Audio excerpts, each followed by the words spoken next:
మేషరాశి వారికి ఈ వారం అనుకూలమైన ఫలితాలు గోచరిస్తోంది. ద్వితీయ సప్తమాధిపతి అయిన శుక్రుడు వ్యయంలో ఉన్నారు.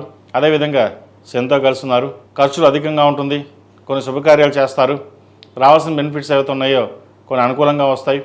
అయితే ఖర్చు మటుకి అదుపులో ఉండదు. ధనాదాయం వచ్చినప్పటికీ ఖర్చులు మటుకి అదేవిధంగా ఖర్చు అవుతూనే ఉంటాయి. వ్యాపారపరంగా విస్తరణ చేసే ప్రయత్నాలు కలిసి వస్తాయి. వీరికి ఏలినాడ్స్ అని నడుస్తుంది. గడిచిన వారం కంటే ఈ వారం కొంతవరకు ఏలినాడ్స్ అని వీరికి అనుకూలంగా ఉంటుందని చెప్పచ్చు.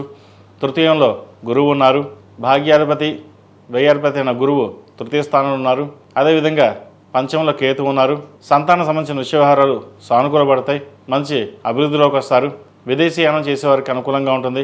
విదేశాల్లో ఉన్నవారికి ఉద్యోగ ప్రయత్నాలు ఎవరైతే చేస్తున్నారో ఈ వారం కలిసి వచ్చే విధంగా గ్రహగతులు గోచరిస్తోంది. తృతీయాధిపతి షష్టమాధిపతి అయిన బుధుడు లాభస్థానంలో ఉన్నారు. అంత అనుకూలంగా లేదు. రవితో కలుస్తున్నారు. ఆరోగ్యరీత్యా కొన్ని జాగ్రత్తలు తీసుకోవాలి. నరాలకు సంబంధించిన విషయ వ్యవహారాలు, యూట్రస్ సంబంధించిన విషయ వ్యవహారాలు ఇబ్బందులు ఉండే అవకాశం స్త్రీలకు గోచరిస్తోంది. అదేవిధంగా దూర ప్రాంత ప్రయాణాలు కలిసి వస్తాయి. అనుకోని బంధువులు తారసపడడం, అదేవిధంగా కొన్ని అవకాశాలు కలిసి రావడం, దూర ప్రాంత ప్రయాణాలు కలిసి వచ్చే అవకాశాలు గ్రహగతులు గోచరిస్తోంది. స్థిరాస్తులకు సంబంధించిన విషయ వ్యవహారాలు లాభసాటిగా ఉంటుంది. రియల్ ఎస్టేట్ రంగంలో ఉన్న వారికి, సాఫ్ట్వేర్ రంగంలో ఉన్న వారికి కాలం అనుకూలంగా ఉంది. సినీ కళా రంగం వారికి మధ్యస్థ ఫలితాలు గోచరిస్తోంది. హోటల్ మేనేజ్మెంట్, చిరుస్థాయి వ్యాపారస్తులకు కాలం చక్కగా ఉందని చెప్పచ్చు. ఏదైనా సరే సొంతంగా వ్యాపారం చేసుకున్న వారికి కాలం అనుకూలంగా ఉంటుంది. ప్రభుత్వ ఉద్యోగం కోసం ప్రయత్నాలు చేస్తున్న వారికి కాలం అనుకూలంగా ఉంది. టీచర్స్ రంగాల్లో ఉన్న వారికి, వైద్య వృత్తుల్లో ఉన్న వారికి కాలం కలిసి వచ్చే విధంగా గ్రహగతులు గోచరిస్తోంది. ఈ రాష్ట్రంలో జన్మించిన విద్యార్థులకు కాలం చక్కగా ఉంది. పరీక్షా సమయం చక్కగా పరీక్షలు రాసి ఉత్తీర్ణులు అవ్వడానికి చాలా అవకాశాలు గోచరిస్తోంది. కష్టే ఫలి అన్నారు పెద్దలు. కష్టానికి ప్రతిఫలం లభిస్తుంది. అయితే ఏలినాడ్స్ అని రిచ్ అనుకోవచ్చు, మరేదో ఇతర కారణం అనుకోవచ్చు. బద్ధకం అనేది పెరిగే అవకాశం గోచరిస్తుంది. వాటిని దృష్టిలో ఉంచుకోవాలి.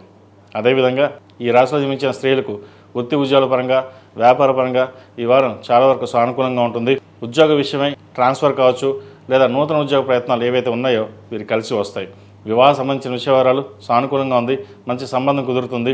అదేవిధంగా సంతానం సంబంధించిన విషయవహారాలు ఏవైతే ఉన్నాయో, సంబంధం కోసం ప్రయత్నాలు చేస్తున్నారో వారికి అనుకూలంగా ఉంది ఈ వారం.